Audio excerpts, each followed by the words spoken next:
Her small, crumpled hands were trembling as she smoothed the $5 bill onto the obsidian table. The silence in the room was surgical, sharp enough to cut. 20 of the city's most powerful board members froze, their million-dollar contracts forgotten. But the man she had chosen to confront was no ordinary businessman. Dominic Rourke was a titan of industry, a man who believed mercy was a luxury he couldn't afford. For 20 years, he had crushed anyone who stood in his way without shedding a single tear. But when this 9-year-old girl looked him in the eye and made her offer, the Iron Boss did something that would leave the entire corporate world in total shock. Stay with me until the end, because the words this child spoke didn't just stop a merger. They broke the most ruthless man in the city and changed everything. Before we reveal what happened next, don't forget to like this video, hit subscribe, and let us know in the comments. Have you ever seen a small act of kindness change a powerful person? Now, let's get into the story of Dominic and Ivy. The air inside the top-floor boardroom of Rourke Industries didn't just feel conditioned. It felt pressurized, as if the very molecules of oxygen were subject to the whims of the man sitting at the head of the table. Dominic Rourke did not sit. He loomed, even while stationary. His presence was a physical weight, a gravitational pull that drew every nervous glance and stuttered breath toward him. Before him lay a leather-bound folder containing the acquisition details for a mid-sized logistics firm, a company that had been a family-run staple for 3 generations. To Dominic, it was not a legacy. It was a wounded animal, and he was the apex predator. He flipped a page, the crisp sound of paper echoing like a gunshot in the silent room. 4 minutes, Dominic said, his voice a low, gravelly baritone that never needed to be raised to command attention. He didn't look up from the documents. You've had 4 minutes to explain why I shouldn't liquidate their entire regional staff, and all I've heard is a sentimental plea regarding company culture. Across the table, a senior vice president named Marcus wiped a bead of sweat from his upper lip. Marcus had been with the firm for 12 years, a loyal soldier who had seen the rise of the Rourke empire from a gritty startup to a global juggernaut. But in this room, history was a currency that Dominic Rourke did not recognize. Dominic, these people have been with the firm since its inception, Marcus pleaded, his voice thin. If we slash the workforce by 60% as planned, we destroy the community that built the brand. A little leniency now could prevent a public relations nightmare later. It's a small mercy that would pay dividends in loyalty. Dominic finally looked up. His eyes were the color of flint, hard and unyielding, reflecting the cold gray skyline of the city behind him. He closed the folder with a deliberate slow motion that signaled the end of the conversation. Loyalty, Dominic repeated, the word tasting like ash in his mouth. Loyalty is the ghost story failed businessmen tell themselves to feel better about their losses. In this building, Marcus, we deal in math, not mythology. He stood up, walking toward the floor-to-ceiling windows. From this height, the people below looked like ants, scurrying through their inconsequential lives. To Dominic, they were merely variables in an infinite equation of growth. He had spent 20 years perfecting a philosophy that served as his suit of armor. Mercy was not a virtue, it was a structural weakness. It was the crack in the foundation that allowed the rot of mediocrity to set in.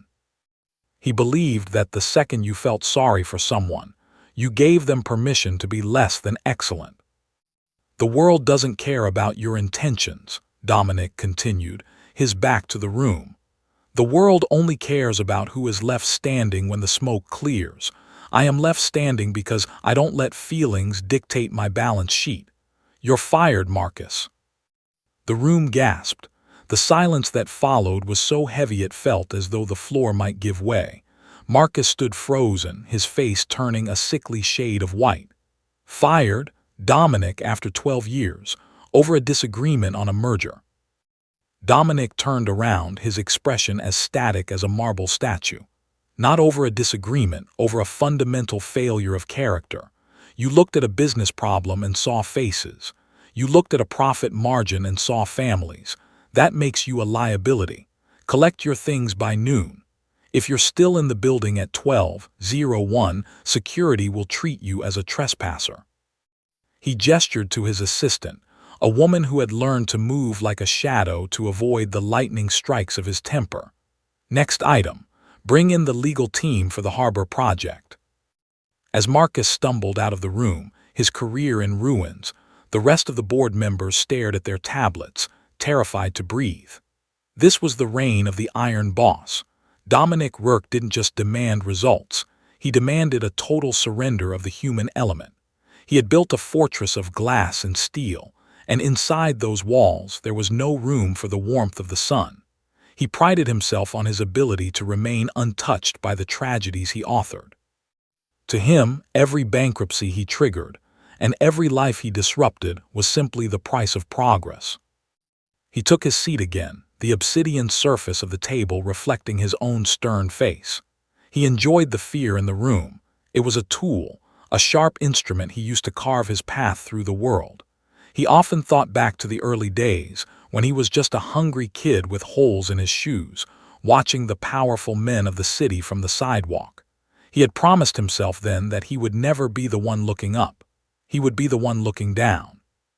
His phone buzzed, a reminder for a lunch meeting with a senator he intended to bribe into a zoning change. He checked the time, his movements precise and mechanical. Efficiency was his religion. He had no hobbies, no friends, and a family that existed only in the form of trust funds and legal obligations. He had successfully scrubbed the softness out of his life, leaving behind something polished, expensive, and utterly hollow. "Gentlemen," Dominic said, looking at the remaining board members who sat like statues, "let us be clear.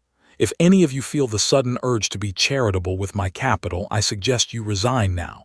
I am not interested in being liked. I am interested in being inevitable. If the people below can't keep up with the pace I set, that is their failure, not mine. The weak are meant to be consumed by the strong. That is the only law that matters." He leaned back, the leather of his executive chair creaking. He felt a sense of grim satisfaction. The acquisition would go through, the staff would be purged, and the profits would climb another 3%. It was a perfect, cold victory. He was at the height of his power, a man who had finally conquered the need for a heart. But outside the mahogany doors, past the layers of security and the hushed lobbies, a small 9-year-old girl was already stepping out of the elevator. She wasn't carrying a briefcase, and she didn't have a legal team. She only had a crumpled $5 bill and a truth that no amount of steel or glass could deflect. Dominic Rourke didn't know it yet, but the iron walls he had spent a lifetime building were about to meet a force they weren't designed to withstand. The math he relied on was about to be challenged by a variable he had forgotten existed: the value of a human soul. He looked at the door, a strange, fleeting sensation of unease crossing his mind for a fraction of a second, before he suppressed it with the cold iron of his will. "Next," he whispered to the empty air, unaware that the next person to walk through those doors would be the one to finally make him bleed. The memory of that Tuesday 3 weeks ago did not haunt Dominic Rourke. He didn't believe in being haunted. To him, the incident was merely a data point, a routine exercise in maintaining the structural integrity of his empire. The sun had been rising over the skyline, casting long, sharp shadows across the marble floors of the lobby when the infraction occurred. Dominic had arrived early, as he always did, his footsteps echoing with a rhythmic, military precision that signaled the start of the workday for everyone within a 3-block radius. He was a man who lived by the clock, a man who believed that a second wasted was a dollar stolen. He had stepped out of his black sedan, his mind already 3 moves ahead on a merger in London, when he noticed a slight deviation in the lobby's pristine environment. Near the bank of elevators, a yellow "Caution, wet floor" sign had been left at a slight angle, and more importantly, the janitor responsible for that quadrant was nowhere to be seen. Dominic stopped. He didn't just look, he observed with the intensity of a diamond cutter looking for a flaw. He pulled his phone from his pocket and checked the time. 6:15 a.m.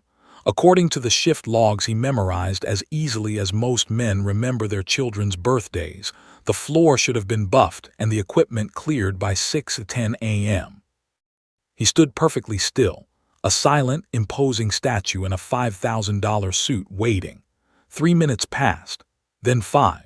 Finally, at exactly 6:25 a.m., a woman emerged from the service corridor. Her name was Sarah Monroe, though to Dominic, she was simply employee 4492. She was breathing heavily, her face flushed, her uniform slightly disheveled. She was carrying a small plastic cup of water, her hands trembling so slightly that most wouldn't have noticed. But Dominic noticed everything. He watched as she hurried toward her cart, her eyes widening in a flash of pure, primal terror when she saw the silhouette of the man standing near the elevators. "You're 14 minutes behind schedule, employee 4492, Dominic said, his voice flat, devoid of anger but heavy with a terrifying finality. He didn't move toward her. He let the space between them amplify his authority. Sarah stopped, the cup of water nearly slipping from her fingers. "Mr. Rourke, I'm so sorry. I had to take a moment. I'm not feeling very well and I needed to sit down for just a few minutes. I thought if I just caught my breath, I could make up the time on the back half of the shift." Her voice was small, wavering like a candle flame in a drafty room. She looked tired, not just the tiredness of a long shift, but the deep, bone-weary exhaustion of someone who was fighting a battle their body was losing. Dominic didn't blink. "The schedule is not a suggestion, Sarah. It is the framework upon which this entire building operates. If the lobby is not clear by 6:10, the executive flow is disrupted. If the executive flow is disrupted, the firm loses momentum. You are the first link in a chain that moves billions of dollars. When you fail, the chain breaks." "It was 10 minutes, sir," she whispered, a desperate plea for logic entering her eyes. "Only 10 minutes.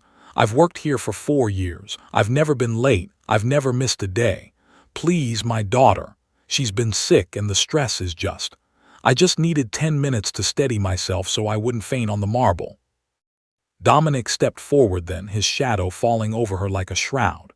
4 years of punctuality is not a credit you can draw against to justify a lapse in discipline.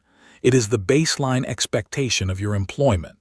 The second you decide your personal moments are more important than the efficiency of Rourke Industries, you have resigned your position.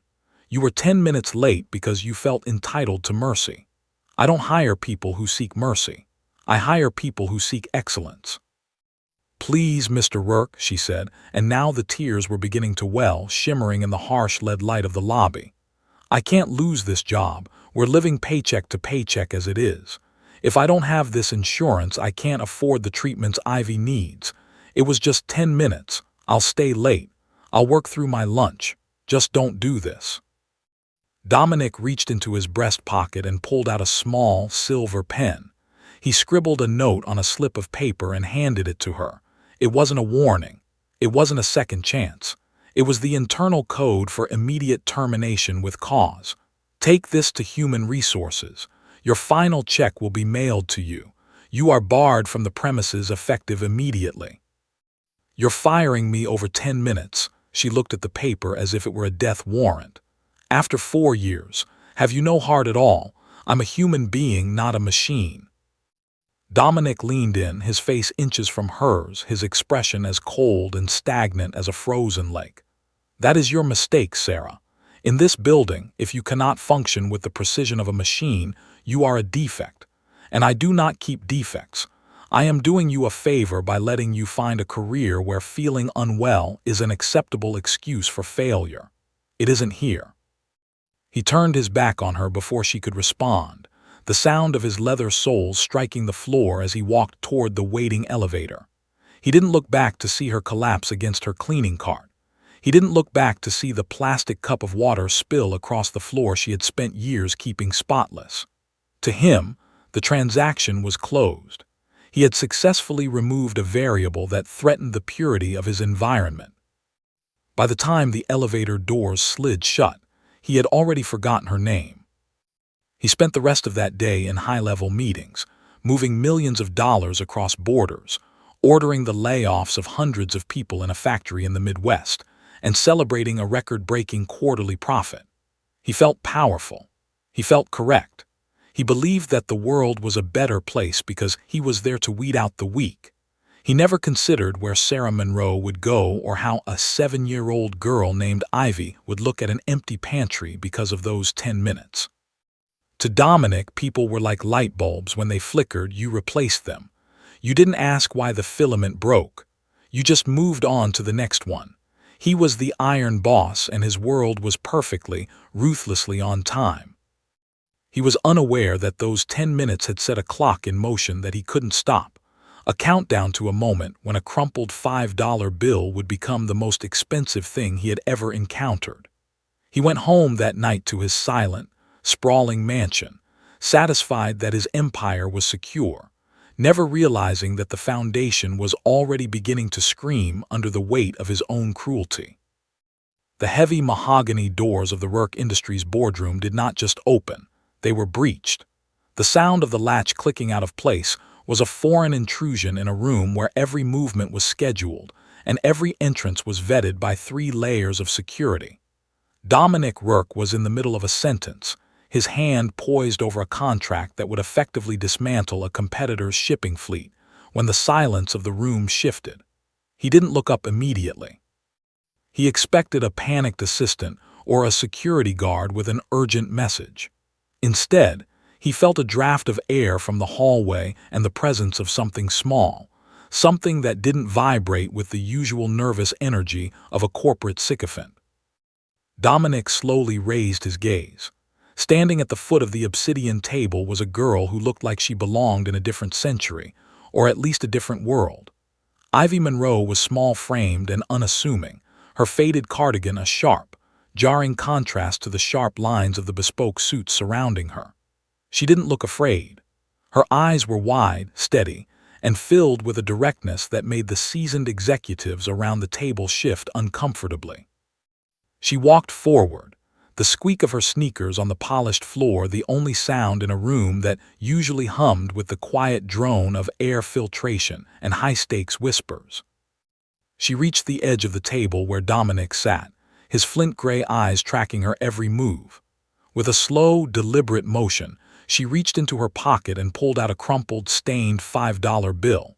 She held it with both hands, extending it toward him like an offering at an altar. The bill was worn thin, its edges frayed, a piece of paper that had likely been saved and smoothed over 100 times. "I heard you sell time," Ivy said. Her voice was small, but it possessed a crystalline clarity that sliced through the pressurized atmosphere of the boardroom. It wasn't a plea. It was a statement of fact. Dominic leaned back, his leather chair creaking, a sound that felt like a thunderclap in the absolute stillness. He looked at the bill, then back at the girl. His mind, usually a high-speed processor of variables and risks, hit a wall. He recognized the eyes. They were the same eyes that had looked at him through a sheen of tears in the lobby 3 weeks ago. "I don't sell anything by the unit, child," Dominic said, his voice retaining its hard, gravelly edge. "And I certainly don't deal in pocket chain." "Who let you in here?" Ivy didn't blink. She didn't pull her hand back. "My mama said you fired her because she took 10 minutes of your time. She said your time is the most expensive thing in the world and that you can't afford to give any of it away for free." She took a step closer, the $5 bill now inches from the obsidian surface. "I've been saving my birthday money and the change I found under the sofa. I have $5. I want to know how much time this buys. I want to buy 10 minutes of my mama's job back." The silence that followed was not merely quiet. It was a vacuum. It was the kind of silence that occurs when a structural beam in a skyscraper begins to groan under a weight it wasn't designed to carry. The board members, men who prided themselves on their ruthlessness, found themselves looking at their laps or the far corners of the room.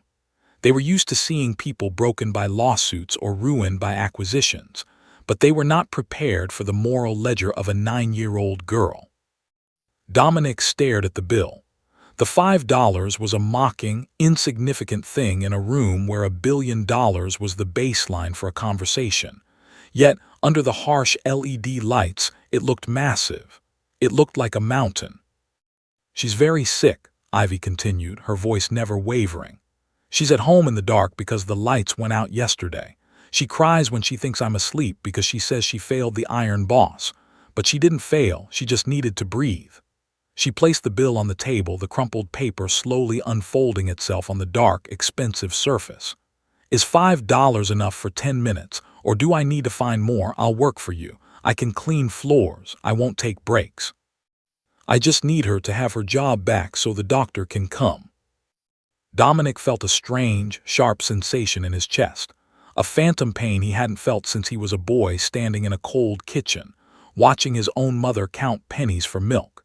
He had spent 20 years building a fortress of glass and steel to ensure he would never have to feel that way again.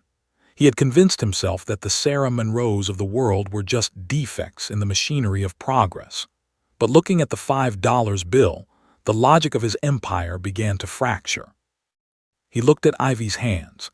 They were small and red from the cold, but they were steady. She wasn't begging for charity. She was trying to engage in the only language he understood, a transaction. She was offering him her entire world to pay for a mistake he had authored. The math he relied on, the cold, hard calculations of efficiency, suddenly produced a result that didn't make sense. He had gained 10 minutes of executive flow by firing Sarah Monroe, but the cost was the light in this child's home. "Ivy," he said, the name feeling heavy and unfamiliar on his tongue. He realized his hand was gripping the arm of his chair so tightly his knuckles were white. For the first time in his professional life, Dominic Rourke didn't have a rebuttal. He didn't have a policy to quote or a dismissal to bark. He was a man who owned the skyline, yet he felt impoverished standing before a child with a $5 bill. The executives watched, breathless, as a single, glossy tear escaped the corner of Dominic's eye and traced a slow path down his rugged, flint-like cheek. The Iron Boss was cracking. The silence in the room stretched until it became unbearable, a physical pressure that seemed to vibrate the very walls.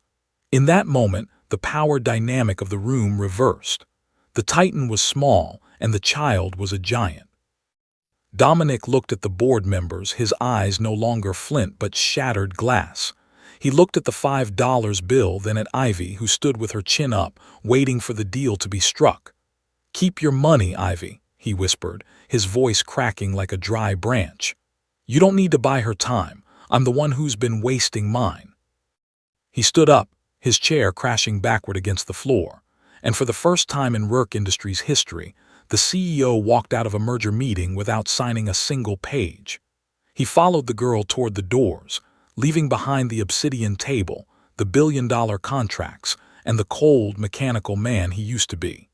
The $5 bill remained on the table, a small, crumpled testament to the day the math finally failed and the man finally began. The black sedan moved through the city like a predatory shark cutting through murky water, its polished chrome a stark, jarring contrast to the graying concrete of the district known as the Hollows. Dominic Rourke sat in the back seat, his hands resting on his knees, his eyes fixed on the window. Beside him, Ivy sat perched on the edge of the leather seat, her small sneakers hovering inches above the plush floor mat. She was quiet, her gaze following the familiar landmarks of her world, the rusted fire escapes, the boarded-up storefronts, and the groups of men huddled around burning trash cans for warmth. Dominic felt a constriction in his throat that no amount of wealth could loosen. He knew these streets.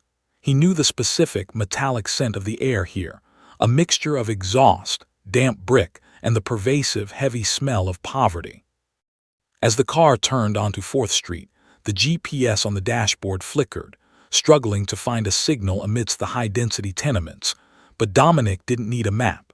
He recognized the crack in the sidewalk on the corner of O'Neill Avenue. He recognized the faded mural of a bird on the side of a crumbling laundromat.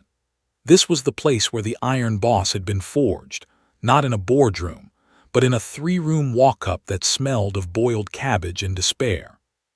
He had spent 20 years trying to outrun this zip code, building a skyscraper of glass and steel specifically, so he could look down on places like this and pretend they were part of a different planet.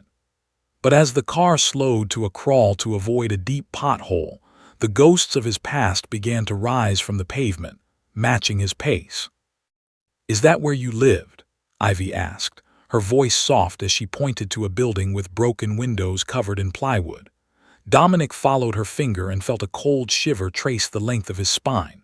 It wasn't the building where he had grown up, but it was close enough. It was a twin to the one where he had watched his mother, a woman with skin as thin as parchment and eyes full of a fatting light, work 3 jobs until her heart simply gave up. He remembered the day she had been fired from a local textile mill for being late after the bus broke down. He remembered the $2.50 she had left on the kitchen table, her final wages, and how he had stared at that money, realizing that to the men in the high-rise offices, his mother's entire existence was worth less than a lunch tab. He had promised himself that day that he would never be the one holding the pennies. He had decided that the only way to survive was to become like the stone that broke the glass.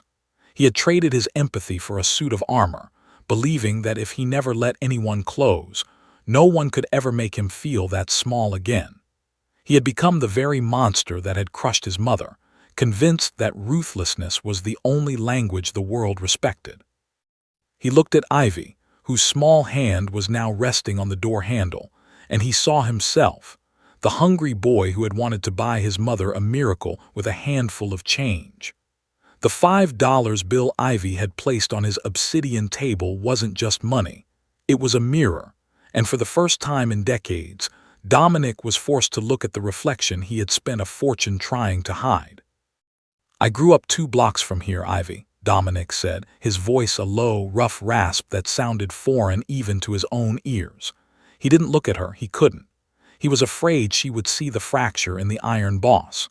"My mother used to work in that factory over there. She was a janitor just like yours. She used to say that the world was a machine, and if you weren't the one turning the gears, you were the one being ground up by them." The car stopped in front of a sagging tenement building that seemed to be leaning against its neighbor for support. The entrance was a dark, yawning mouth, the door hanging off one hinge. The silence inside the luxury vehicle was absolute, save for the ticking of the high-end clock on the dashboard. Dominic realized with a sickening jolt that he had spent the last 20 years trying to build a world where he was the one turning the gears, never realizing that he had become the very thing that was grinding people like Sarah Monroe into the dust. He had become the architect of the same despair he had survived. "She's in 4C, Ivy whispered, her steady gaze finally faltering as she looked at the dark hallway. "The elevator doesn't work, we have to walk." Dominic stepped out of the car, his expensive leather shoes sinking into a puddle of oily water on the curb. He didn't care. He didn't care about the suit, the car, or the board members waiting for him back in the sterile air of the city center. He looked up at the building, seeing the layers of gray grime and the flickers of candlelight through the windows where the power had been cut. This was the reality his balance sheets ignored. This was the human cost of efficiency and executive flow. Every time he had demanded a 3% increase in profit, he had been demanding more darkness in hallways like this. Every time he had fired a defect to save a rounding error, he had been extinguishing a light in a room just like the one Ivy was leading him toward. As he followed the girl into the cold, damp stairwell, the smell of the building hit him, a suffocating mix of mold and hopelessness that he hadn't smelled in 30 years. He felt the weight of his silver pen in his pocket, the tool he had used to sign Sarah's termination, and it felt as heavy as a lead pipe. He realized that the math of his life had been a lie. He had calculated his worth in billions, but standing in the shadows of his childhood ghost, he realized his value was zero if it couldn't save a mother from the dark. He wasn't the king of the skyline. He was a man who had forgotten where he came from, and the $5 bill was the only thing that could buy his way back to his own soul. He climbed the stairs, each step a heavy confession, moving toward a room where the iron boss would finally have to face the child he used to be. The 4th-floor hallway was a narrow, suffocating tunnel of peeling wallpaper, and the rhythmic, hollow dripping of a leaky pipe somewhere deep within the walls. Dominic Rourke, a man who moved through the corridors of power with the stride of a conqueror, found himself treading carefully, almost tentatively, as if the floorboards might collapse under the weight of his guilt. Ivy led the way, her small hand occasionally grazing the wall to steady herself in the gloom. The air was frigid, the kind of deep, biting cold that lived inside a building when the furnace had long ago surrendered to neglect. When they reached the door marked 4C, Ivy didn't knock. She pushed it open with a quiet, practiced ease that suggested she was used to entering a home that offered no resistance to the world outside. Dominic stepped over the threshold and felt the breath leave his lungs as if he had been struck. The apartment was a skeleton of a home, a space defined by what was missing rather than what was present. There were no lights, no hum of a refrigerator, no warmth. The only illumination came from a single flickering candle sitting in a saucer on a small, scarred wooden table, and the pale, sickly light of the afternoon sun filtering through a window cracked at the corner. In the center of the room, on a threadbare sofa that served as a bed, lay the woman Dominic had discarded like a broken tool only weeks prior. Sarah Monroe looked significantly older than she had in the lobby. Her skin was a translucent gray, her breathing a shallow, rattling sound that seemed to vibrate against the silence of the room. She was wrapped in 3 different mismatched blankets, yet her frame was still visibly shivering. "Mama, I'm home," Ivy whispered, rushing to the bedside. She reached out and took her mother's hand, rubbing it between her own small, red palms. "And I brought him, the man from the building. I gave him the money, Mama. I bought your time back." Sarah's eyes fluttered open, unfocused and glazed with the haze of a high fever. When they finally settled on the silhouette of the man standing in the doorway, a flash of recognition, followed by a surge of pure, instinctive fear, crossed her face. She tried to push herself up, her weak arms trembling, her breath hitching in a painful sob. "Mr. Rourke," she rasped, the sound like sandpaper on glass. "Please, I'm leaving. I know I'm not supposed to be here. I didn't mean to cause any trouble. Please don't take Ivy. I'll go. I just need a moment to stand." Dominic felt a surge of nausea so powerful he had to reach out and grip the doorframe to remain standing. He had spent his life believing that fear was a sign of respect, a tool of management that ensured a well-oiled machine. But seeing the raw, animal terror in this dying woman's eyes, terror that he had authored with a stroke of a silver pen, shattered the last of his pretenses. He wasn't a leader. He was a monster. He looked around the room, seeing the empty medicine bottles on the counter, the half-eaten crust of bread on a plate, and the small pile of Ivy's drawings on the floor. This was the efficiency he had protected. This was the executive flow he had prioritized over a human heartbeat. He realized that by firing Sarah for 10 minutes of lost time, he had effectively sentenced her to death in the dark. He walked toward the sofa, his heavy footsteps sounding like thunder in the small space. Sarah shrank back, pulling Ivy closer to her chest as if she could shield the child from the man who owned the skyline. Dominic stopped 3 feet away and slowly sank to his knees on the cold, dirty floor. He didn't care about the suit or the optics. He looked at Sarah, really looked at her, and saw the humanity he had spent 20 years trying to ignore. He saw a mother who had worked herself to the brink of collapse for a child who believed $5 could buy a miracle. "I'm not here to take anything, Sarah," Dominic said, his voice cracking, the hard, flint-like edge finally dissolving into a raw, jagged whisper. "I'm here because I was wrong. I was a fool who forgot that the most important link in the chain isn't a profit margin. It's the people who hold it together." He reached out, his hand hovering over the edge of the sofa before he pulled it back, feeling unworthy of even touching the fabric of her life. "I saw the bill, Sarah. Ivy brought me the $5. She told me I sell time." Sarah looked at her daughter, then back at Dominic, her confusion mixing with a desperate, flickering hope. She went to see you. Ivy, baby, you shouldn't have." "She was the only person in that building with the courage to tell me the truth," Dominic interrupted, tears now streaming freely down his face, unbidden and unchecked. He looked at the single candle, then at the frost forming on the inside of the window pane. I built a world of glass so I could look over the top of people like you, Sarah. I convinced myself that if I didn't see the struggle, it didn't exist. But the dark is here. I brought it here." He pulled his phone from his pocket, his fingers shaking as he bypassed the corporate alerts and the urgent messages from his lawyers.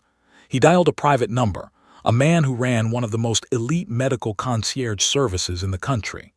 "This is Rourke," he said into the phone, his voice regaining a shred of the command he was known for, but now fueled by a desperate, frantic urgency. "I need an advanced life support ambulance at 1412 4th Street. Now. I need the best respiratory specialists at Rourke General cleared for immediate intake. I don't care about the cost. If they aren't there in 10 minutes, I'll fire every board member in the hospital." He hung up and looked at Ivy, who was watching him with wide, steady eyes. She wasn't smiling, but the quiet resolve in her face seemed to anchor him to the ground. She reached out and placed her small, cold hand on his shoulder. It was a gesture of forgiveness that he knew he didn't deserve, a moral clarity that no amount of billionaire philanthropy could ever replicate. Dominic stayed on his knees in the cold, dark apartment, the sound of Sarah's labored breathing the only clock that mattered now. He realized that for 30 years he had been the ghost of the slums, but today, a child had called him back to the living. The iron boss was dead, and in the ruins of the apartment on 4th Street, a man was finally, painfully being born.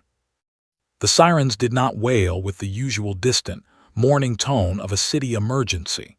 They screamed with the piercing authority of a billion-dollar mandate.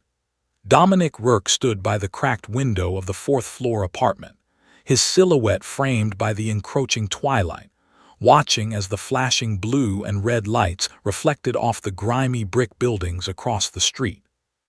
Below, a convoy of white vehicles, private, unmarked, and equipped with technology that surpassed most state hospitals, pulled to a halt, scattering the trash and the shadows of 4th Street. For the first time in his life, Dominic felt the true utility of his power, and it had nothing to do with the acquisition of assets. It was the power to move the world for a single, flickering heartbeat. The stairwell, which minutes ago had been a tomb of silence and neglect, suddenly erupted with the rhythmic thud of heavy boots and the sharp, clinical barking of orders. The door to 4C was thrown wide, and 4 paramedics in crisp, slate-gray uniforms flooded into the small room. They carried portable monitors, oxygen tanks, and a collapsible stretcher with a precision that was almost military. They didn't look at the peeling wallpaper or the single candle. They looked at Sarah Monroe with the same intensity they would provide a head of state. At the center of the storm was Dr. Aris Thorne, the man who handled the health of the Rourke elite. He looked at Dominic, then at the dying woman on the sofa. His professional mask momentarily slipping into a look of pure confusion. "Dominic, what is this?" Thorne asked, his voice low as he knelt beside Sarah, instantly checking her vitals. "This isn't an executive. This isn't part of the protocol. We're deep into the red zone here. Her lungs are nearly non-functional, she's severely dehydrated, and the infection has gone systemic."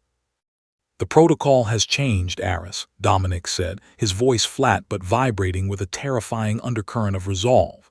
He stood over the doctor, his hands clenched into fists at his sides. "She isn't a nobody.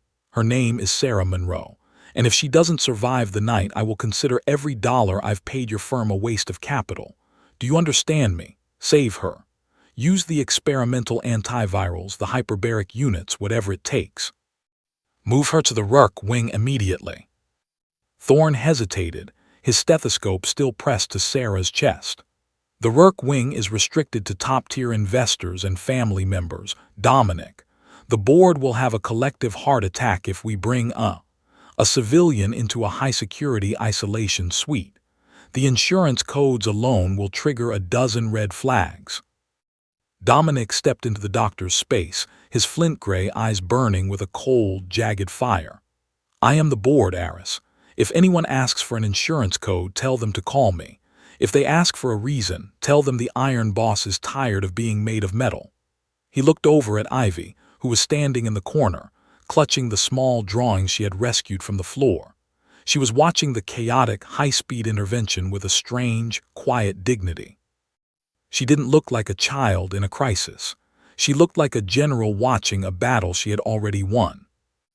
The paramedics moved Sarah onto the stretcher with a practiced fluidity, the sound of the portable ventilator hiss-clicking as it took over the labor of her breathing. The room, once so dark and stagnant, was now filled with the blue glow of heart monitors and the sterile scent of medical-grade oxygen. As they began to wheel her toward the door, Dominic reached out and stopped the lead medic. He pulled a thick roll of $100 bills from his pocket, the petty cash he kept for tips and convenience, and handed it to the man. "Get the power back on in this building," Dominic commanded, pointing to the dark hallway. "I don't care who you have to bribe at the utility company. I want the lights on and the heat running in every unit on this floor before I reach the hospital. If a single child shivers tonight, I'll buy the electric company and fire everyone from the CEO to the janitors." The medic nodded, wide-eyed, and pocketed the money, rushing to follow the stretcher. Dominic turned back to the apartment, which now felt even emptier in the wake of the medical team's departure. He looked at the single saucer on the table where the candle had burned down to a nub of wax. He looked at the $5 bill he had tucked into his breast pocket, the bill that had bought Sarah Monroe's life. He realized that the emergency order he had just issued was the first honest work he had done in 20 years. He had used his empire to create life instead of consuming it. "Are we going now?" Ivy asked, stepping toward him. She reached out and took his hand. Her fingers were still cold, but her grip was firm. Dominic looked down at his hand, the hand that had signed away the livelihoods of thousands, now being held by a 9-year-old girl who expected nothing but the truth. "Yes, Ivy," he said, his voice softer than it had ever been. "We're going, and we're not coming back to the dark." As they walked down the crumbling stairs, the building seemed to vibrate with the newfound energy Dominic had unleashed. On the second floor, a light bulb flickered to life in the hallway, casting a long, yellow glow over the cracked linoleum. He could hear the distant rumble of the furnace groaning back into action. The residents were sticking their heads out of their doors, watching the billionaire and the girl descend through the shadows.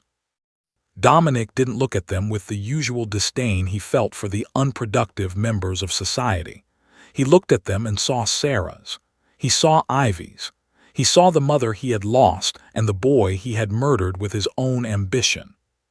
He stepped back out onto 4th Street, where the private ambulance was already pulling away, its lights painting the tenements in a surreal, strobe-like brilliance. He led Ivy to his sedan, opening the door for her with a localized, quiet respect. The driver looked back, his face a mask of professional neutrality, though his eyes betrayed his shock. Dominic sat in the back, the leather cool against his skin, and watched the neighborhood disappear in the rearview mirror. He was heading back to his world of glass and steel, but he was bringing the war with him. He knew the board would be waiting. He knew the lawyers would be sharpening their knives. But as he felt the small weight of the $5 bill against his chest, Dominic Rourke realized he was finally ready to fight someone his own size. The Rourke General Hospital did not feel like a place of healing to Dominic. It felt like another one of his high-tech fortresses, a monument to the clinical and the curated. The Rourke wing was a cathedral of glass, brushed steel, and silent, air-conditioned luxury. Usually, the quiet of this hallway served as a comfort to him, a shield against the chaotic noise of the city below. But tonight, the silence was an indictment. Dominic sat on a minimalist bench made of imported walnut, his tailored suit jacket draped over his arm, his silk tie loosened for the first time in a decade. He was surrounded by the finest medical technology money could buy, yet he felt a profound, crushing sense of impotence. Just 20 feet away, behind a soundproof door of frosted glass, Sarah Monroe was being kept alive by machines that hissed and clicked with a mechanical indifference he found suddenly haunting. In his hand, Dominic held the crumpled $5 bill. He ran his thumb over the rough, dirty paper, feeling the indentations where Ivy had folded it a dozen times to keep it safe. To any of the executives currently frantically calling his cell phone, this bill was nothing, the cost of a coffee, a rounding error in a tax filing. But as Dominic sat in the dim, blue-tinged light of the hallway, the bill felt like it weighed more than his entire net worth. He looked at the portrait of himself hanging near the nurse's station, a man with flint-gray eyes and an unyielding jaw, the legendary Iron Boss. He looked at that man and saw a stranger. He saw a man who had spent 30 years building a legacy out of stone, only to realize he had been burying himself alive. The regret didn't come in a single wave. It seeped into him like the cold from the apartment on 4th Street. He thought of the thousands of 10-minute decisions he had made over the years. How many Sarahs had he discarded? How many children had he left in the dark because a spreadsheet told him it was the efficient choice? He had prided himself on his surgical precision, but he realized now that he hadn't been a surgeon. He had been a butcher. He had systematically removed the human element from his life until there was nothing left but a cold, humming machine. He remembered his own mother's hands, cracked and red from industrial lye, and how he had promised to protect her. He had succeeded in the worst possible way. He had become the very system that had broken her, thinking that by joining the ranks of the powerful, he had won. His phone vibrated in his pocket again. He pulled it out and saw a string of messages from Marcus, the VP he had fired just hours ago, and from the chairman of the board. They were hearing rumors of the incident on 4th Street. They were demanding to know why a billionaire was wasting company resources on a terminated janitor. Dominic looked at the screen, the bright light reflecting in his glossy eyes. He thought of Ivy, who was currently asleep in the waiting room chair, her small head resting on a pile of hospital blankets. She had walked into his world with $5 and more integrity than his entire board combined. She hadn't asked for a handout. She had offered a fair trade for her mother's dignity. He looked back at the glass door of the ICU. A nurse stepped out, her face weary but kind. She didn't recognize him as the owner of the hospital. She just saw a man in a rumpled suit holding a piece of paper. "She's stable for now, sir," the nurse said softly. "The infection is severe, but the antivirals are starting to take hold. It's going to be a long night." Dominic nodded, unable to find his voice. He realized that for the first time in his life, he was waiting for something he couldn't control. He couldn't buy a faster recovery. He couldn't threaten the bacteria into submission. He was just a man sitting in a hallway, holding the only thing that actually mattered. The $5 bill felt warm in his palm. He realized it was the first honest money he had touched in years. Every billion he had made since his mother died had been tainted by the coldness of his heart. But this money, this birthday change and found pennies, was pure. It was a daughter's love converted into currency. It was the absolute value of a human soul. Dominic closed his eyes and leaned his head back against the cold marble wall. He saw the ghosts of his past again, the tenement hallways, the smell of boiled cabbage, the sound of his mother coughing in the next room while he pretended to sleep. He had run so far from that boy that he had ended up right back where he started, staring at a dying woman and praying for a miracle he didn't deserve. "I'm sorry, Mama," he whispered into the empty hallway. He wasn't sure if he was talking to his own mother or to Sarah. The two women had blurred into a single image of suffering that he had spent his life trying to erase. He realized that the Iron Boss was a lie he had told himself to survive the grief. He had thought that if he made himself out of metal, he could never be hurt again. But Ivy had found the one crack in his armor, and she had used a $5 bill to pry it wide open. He was bleeding now, not from a physical wound, but from the sudden, violent return of his own humanity. It was painful, jagged, and terrifying. He stood up and walked toward the window, looking out at the city skyline. The Rourke building stood at the center, a needle of glass piercing the clouds. He looked at it and felt a surge of pure, unadulterated disgust. He had built a monument to himself, but he had failed to build a life. Tomorrow he would have to face the board. He would have to face the lawyers and the press. They would call him weak. They would call him a liability. But as he gripped the $5 bill, Dominic Rourke knew he had never been stronger. He was no longer a man who sold time. He was a man who had finally decided to buy his way back into the world of the living. He would stay in this hallway until the sun rose, and for the first time in 30 years, he wasn't counting the seconds. He was making them count.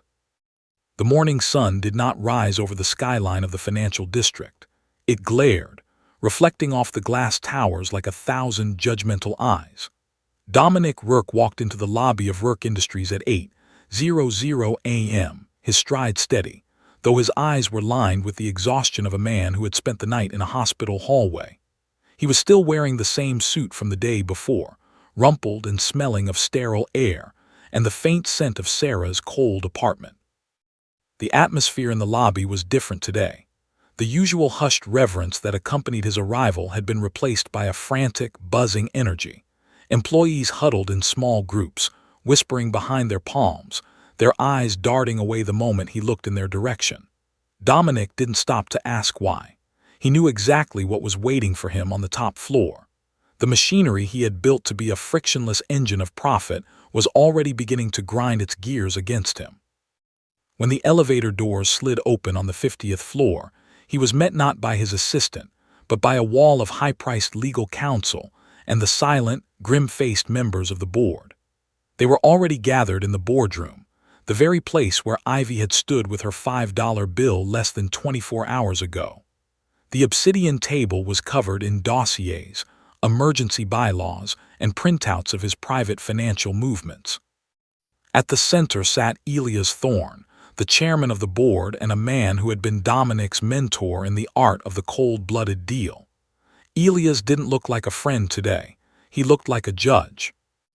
"Dominic," Elias began, his voice a smooth, practiced silk that masked the steel underneath. "We've been waiting. There are reports, documented, confirmed reports of a catastrophic lapse in judgment. You've paralyzed the Rourke wing of the hospital for a non-equity civilian. You've authorized private funds to bribe utility workers in a slum. And most importantly, you walked out of the Miller acquisition without a signature." He leaned forward, his hands clasped on the table. "The street is talking, Dominic. The stock dropped 4 points in pre-market trading because the iron boss has apparently gone soft. We're here to discuss a voluntary transition of power." Dominic didn't sit. He walked to the window, looking out at the city he had conquered, and felt a strange, detached sense of clarity. The mutiny felt small, a petty squabble over paper wealth compared to the rattling breath of the woman he had left in the ICU. "A transition of power," Dominic repeated, the words sounding hollow. "You mean a coup? You've been waiting for a crack in the armor for years, Elias. You think because I chose to save a life instead of a shipping fleet, I've lost my mind." "We think you've become a liability," snapped Sterling, the youngest board member, a man who had never seen the inside of a tenement in his life. "This firm is built on a specific brand of ruthlessness. That is what our investors buy. They don't buy heart, they buy results. You're using company infrastructure to play hero for a janitor who was fired for cause. It's irrational, it's emotional, it's not the Rourke way." Dominic turned around, his face a mask of jagged, flinty resolve. He looked at the men around the table, men he had trained to be as cold as he once was. He saw the greed, the fear, and the absolute lack of humanity that he had fostered in this room. He reached into his pocket and pulled out the crumpled $5 bill. He didn't place it on the table. He held it up so they were forced to see the dirt and the fraying edges. "You want to talk about the Rourke way?" Dominic's voice was low, vibrating with an intensity that made the lawyers at the back of the room shift their feet. "I spent 20 years building this company into a fortress. I thought I was protecting myself, but I was just building my own cage. We call ourselves titans, but we're just parasites who have forgotten what it's like to work for $1. He gestured to the bill. "A 9-year-old girl walked in here and offered me this. Her entire world. She didn't ask for a handout. She wanted to buy 10 minutes of her mother's dignity. She has more character in her little finger than this entire board has in its collective history."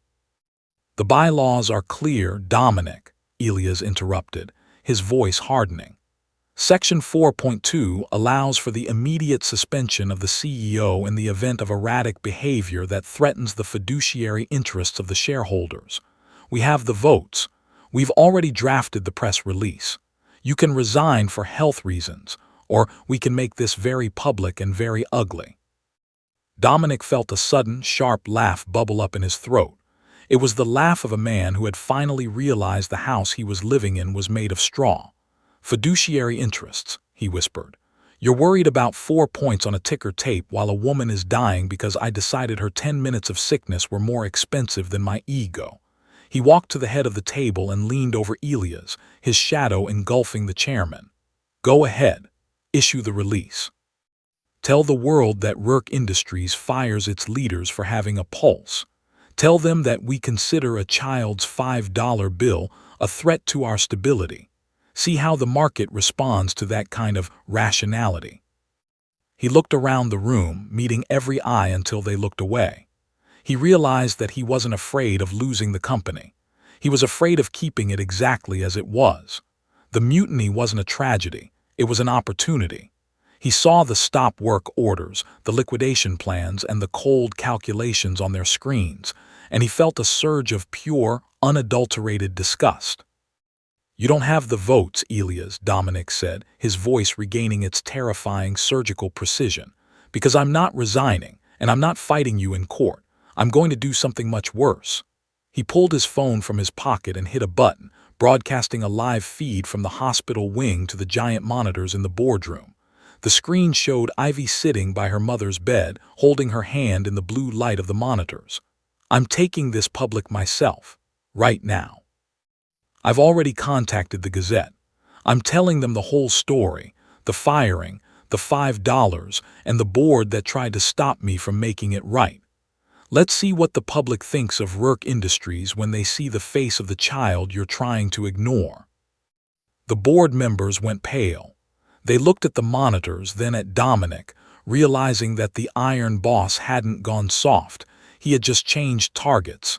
He was no longer hunting competitors. He was hunting the very culture he had created. The mutiny was over before the first legal motion could be filed. Dominic didn't wait for their response.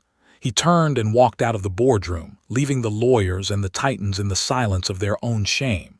He was still the CEO, but as he stepped into the elevator, he knew that Rourke Industries would never be the same. He was going back to the hospital, and for the first time in his life, he didn't care about the stock price. He cared about the 10 minutes. The lobby of Rourke Industries was a cavernous expanse of white marble and reinforced glass, usually a cathedral of hushed voices, and the cold, rhythmic clicking of high-heeled shoes. Today, however, it was a boiling cauldron of flashbulbs and frantic energy. Every major news network in the city had converged upon the headquarters, their cameras positioned like artillery pieces aimed at the grand staircase. The story of the Iron Boss and the $5 girl had leaked with the speed of a digital wildfire, and the public was hungry for a confession or a collapse. Dominic Rourke stood at the top of the stairs, looking down at the sea of faces, reporters, curious employees, and the angry, silent board members who stood clustered in the wings, waiting for him to destroy his own career. He felt a strange, humming lightness in his chest. For the first time in 20 years, he was not burdened by the weight of a lie. He was not the titan, the apex predator, or the cold-blooded strategist. He was simply a man who had seen his own reflection in the eyes of a child and finally understood the cost of his kingdom. Dominic stepped to the microphones, the feedback screeching for a split second before the room fell into a silence so absolute it felt physical. He did not have a prepared statement. He did not have a teleprompter or a PR team whispering in his ear. He reached into his breast pocket and pulled out the crumpled $5 bill. He held it up, the dirty, frayed paper catching the glare of the television lights. "This is $5, Dominic began, his voice not a roar but a low, steady baritone that carried to every corner of the room. "In this building, we deal in billions. We calculate the value of lives by the second and the worth of communities by the decimal point. We have built an empire on the belief that efficiency is the only truth and that mercy is a structural flaw. I lived by that law. I breathed it. I used it to fire a woman named Sarah Monroe because she took 10 minutes of my time to breathe when she was sick. He paused, his flint-gray eyes scanning the room, landing on the board members who looked on with undisguised horror. I thought I was being strong. I thought I was protecting the legacy of this firm. But I was wrong. I wasn't being strong. I was being a coward who was too afraid to look at the human cost of my success. A reporter from the back shouted, "Mr. Rourke, the board says you've become erratic. Are you resigning?" Dominic looked directly into the camera lens, his expression one of jagged, unyielding resolve. "I am not resigning, but I am ending Rourke Industries as you know it. This bill represents the life savings of a 9-year-old girl named Ivy.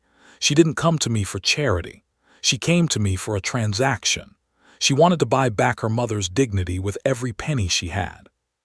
She understood something that I, and the men standing behind me, had forgotten. That time has no price when it belongs to someone you love."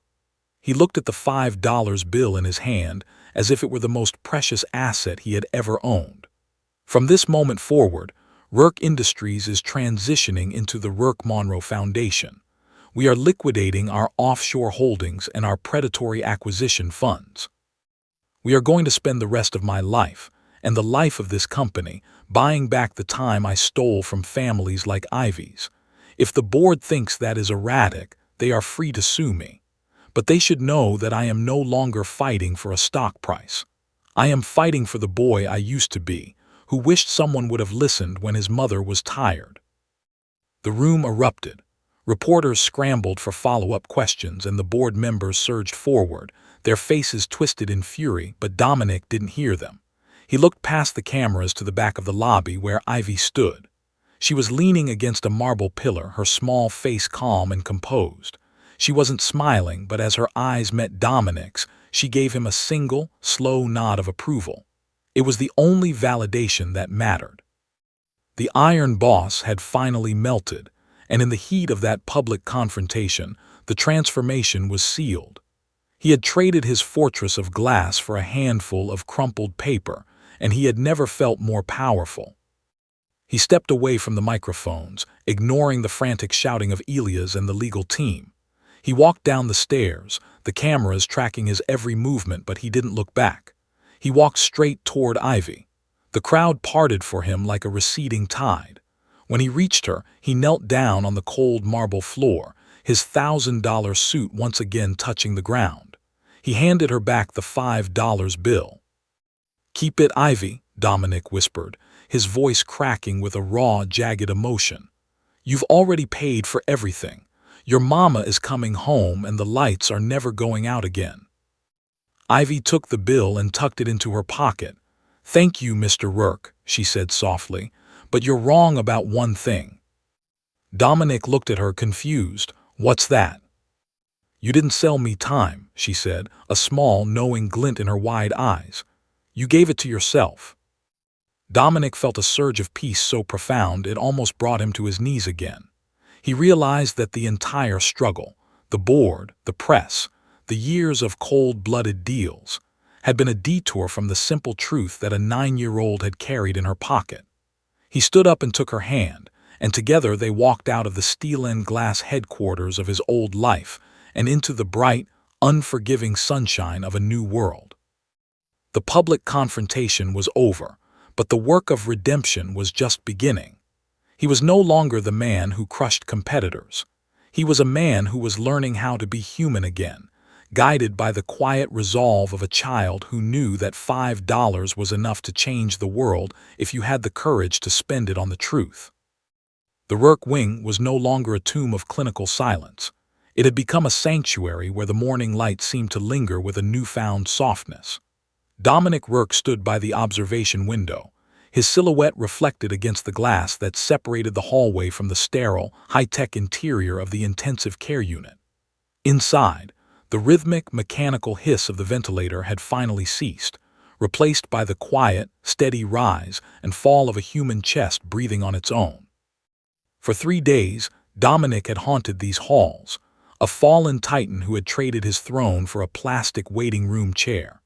He had spent those hours watching the monitors, learning the language of heartbeats and oxygen saturation, realizing that the most complex acquisition of his life was the simple restoration of a woman's breath.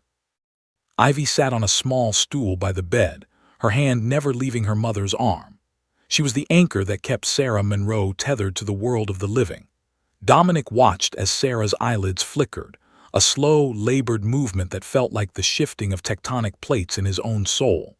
When her eyes finally opened, they were clear of the fevered haze, settling first on the daughter who had saved her, and then with a sharp intake of breath on the man standing just beyond the glass. Dominic entered the room with a slowness that felt like a penance. He had walked into the most hostile boardrooms in the world with his head held high, but standing at the foot of this hospital bed, he felt a profound, shaking unworthiness. He looked at Sarah, who was still fragile, her skin the color of fine porcelain, but the hollow, deathly gray was gone. She looked at him with a mixture of confusion and a lingering, bone-deep caution. She remembered the man in the lobby. She remembered the coldness of the silver pen and the finality of the word defect. "Sarah," Dominic said, his voice a low, jagged whisper that barely carried over the hum of the remaining monitors. He didn't know how to ask for what he needed. He had spent 20 years demanding things, never asking. He reached into his pocket and pulled out a small, framed object. It was the $5 bill Ivy had given him, preserved now as if it were a holy relic. "Ivy came to see me. She told me I sell time. She wanted to buy back the 10 minutes I stole from you." Sarah looked at the bill, then at Ivy, and finally back at Dominic. A single tear traced a path through the faint lines of exhaustion on her face. "You didn't have to do all this, Mr. Rourke," she rasped. Her voice thin but possessed of a quiet, moral weight that made Dominic flinch. "I was just a janitor. I was just a number on your sheet. Why did you listen to her when you wouldn't listen to me?" Dominic sank into the vinyl chair beside the bed, his broad shoulders hunched, the iron boss reduced to a man seeking shelter from the storm of his own history. "Because she showed me that my math was broken, Sarah. I spent my life calculating the cost of everything, but I never understood the value of anything. I fired you to save 10 minutes of corporate momentum, but in doing so, I nearly extinguished the only light that mattered." He looked at his hands, the hands that had built a billion-dollar cage around his heart. "I can't take back the cold apartment. I can't take back the fear you felt when the lights went out. I know that sorry is a cheap currency in a room like this." "It's the only currency that matters now," Sarah said softly. She reached out, her fingers trembling as she touched the frame holding the $5 bill. "You almost let us slip away, Mr. Rourke. You didn't just fire me. You erased me. You made me feel like I didn't exist in the world you built." "I know," Dominic replied, and the word was a heavy, painful confession. "I've spent the last 48 hours dismantling that world. I've stepped down as CEO of Rourke Industries. The board is gone. The company is being restructured into a social equity trust. We're starting with the tenements on 4th Street. We're buying them all, Sarah. Not to tear them down, but to make them places where people like Ivy can grow up with the lights on." He paused, looking at her with an intensity that was no longer predatory but pleading. "I don't expect you to forgive me today, or tomorrow, but I'm asking for the chance to earn the right to ask for it. I want to buy back my own soul, Sarah, and I think I need your help to do it." Sarah was silent for a long time, the only sound the distant, comforting bustle of the hospital hallway. She looked at Ivy, who was watching Dominic with that same wide, steady gaze, the gaze of a child who had seen a monster and decided it could be made into a man. Finally, Sarah gave a small, weary nod. 10 minutes, she whispered. "I'll give you 10 minutes of my time, Dominic. Let's see what you do with them." Dominic felt a surge of relief so sharp it was almost a physical blow. He realized that this was the most important contract he had ever negotiated, and the stakes were infinite. He wasn't the billionaire savior. He was a student, and Sarah Monroe was the teacher. He had spent his life trying to be inevitable, but in the quiet of the ICU, he realized it was much better to be human. He stayed in that room for the full 10 minutes, and for the first time in 30 years, he wasn't looking at his watch. He was looking at the woman he had tried to break, realizing that she was the one who was finally holding the pieces of his life together. As the morning sun climbed higher, filling the room with a brilliant, unforgiving light, Dominic Rourke stood up. He was no longer the Iron Boss, and the world of glass and steel he had created was falling away. He walked to the window and looked out at the city, seeing not a map of acquisitions, but a landscape of Sarahs and Ivies waiting to be seen. He had a long road ahead of him, a road paved with the difficult work of restitution and the slow, agonizing process of forgiveness. But as he looked at the $5 bill in Sarah's hand, he knew he had finally made the right deal. The road to redemption didn't start with $1 billion. It started with 10 minutes of grace, and Dominic Rourke was determined to make every second of them count. The anniversary of the day the glass fortress shattered was marked not by a gala at the Pier Hotel, but by the quiet, industrious hum of the Monroe Community Center on 4th Street. 1 year had passed since Dominic Rourke had walked out of his own boardroom, and the city skyline still bore his name, though the letters now represented a legacy of restoration rather than one of conquest. Dominic stood in the foyer of the refurbished tenement building, his hands tucked into the pockets of a simple wool coat. He no longer wore the $5,000 suits that had once acted as his armor. Today, he looked like a man who had finally grown comfortable in his own skin. The air in the building was warm, smelling of fresh paint, floor wax, and the spiced aroma of the coffee Sarah Monroe was serving in the adjacent vocational wing. There were no hushed whispers of fear here. Instead, there was the sound of children laughing in the daycare center, and the steady, hopeful murmur of adults in the job training classroom. Dominic walked down the hallway, pausing to look at a framed photograph on the wall. It wasn't a portrait of a CEO or a chart of rising stocks. It was a high-definition image of a crumpled $5 bill, the original having been returned to Ivy long ago. Beneath it, a plaque bore a single sentence: "The value of a soul is not subject to market fluctuations." This building, and 12 others like it across the district, were the tangible results of the Rourke-Monroe Foundation. Dominic had spent the last 12 months liquidating the predatory arms of his empire, funneling the billions into a localized trust that provided health care, child care, and dignified employment to the very people he had once dismissed as defects. He had discovered that it was much harder to build a community than to dismantle a company, but the dividends were paid in a currency that didn't devalue at the closing bell. Sarah emerged from the kitchen, wearing an apron over a sturdy dress, her face radiant with a health that seemed impossible a year ago. She moved with a purpose that was no longer fueled by desperation, but by a sense of ownership.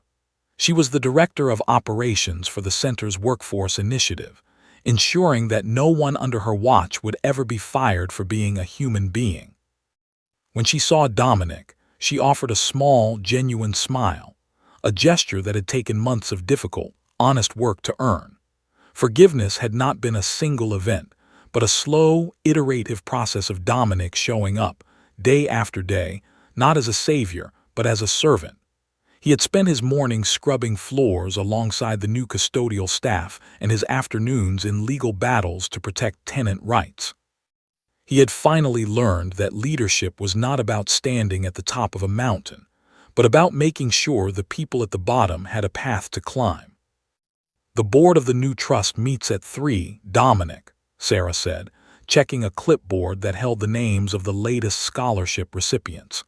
"And Ivy wanted me to remind you that you promised to judge the science fair at her school this afternoon. She said if you're late, she's charging you interest on that $5. Dominic let out a low, warm laugh, a sound that still felt new to his lungs. "I wouldn't dream of being late. I know exactly what her interest rates look like." He looked around the lobby, seeing a young man who had once been an employee 4492 in his old firm now leading a seminar on financial literacy. The Iron Boss was a ghost now, a cautionary tale whispered in the boardrooms he had abandoned. The men who had tried to oust him were still trapped in their glass cages, chasing the next decimal point, unaware that they were the ones living in the dark. Dominic had realized that he hadn't just saved Sarah and Ivy. He had saved the boy who had been buried under 30 years of stone. He had traded the cold, mechanical inevitability of a billion-dollar merger for the unpredictable, messy, and beautiful reality of a child's respect. He stepped out onto the sidewalk of 4th Street, where the sun was casting a golden glow over the neighborhood. The caution, wet floor sign near the entrance was perfectly straight, and the hallway was filled with light. He walked toward the local elementary school, his pace steady but unhurried. He no longer felt the need to outrun the clock. He had learned that time was not a commodity to be hoarded or sold. It was a gift to be shared. As he reached the school gates, he saw Ivy standing on the steps, her wide, direct gaze finding him instantly in the crowd. She wasn't carrying a $5 bill today. She was carrying a trophy she had won for her project on sustainable energy. Dominic knelt down when he reached her, the cold concrete of the sidewalk no longer a place of shame, but a place of connection. Ivy reached out and straightened the collar of his coat, a gesture of quiet authority that always made him smile.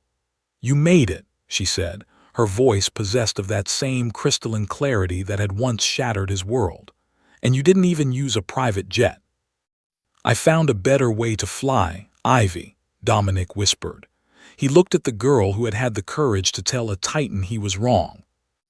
And he felt a surge of gratitude that no amount of gold could ever equal. He had spent his life trying to be the most powerful man in the room, but standing here, as a judge for a 4th-grade science fair, he realized he had finally achieved true greatness.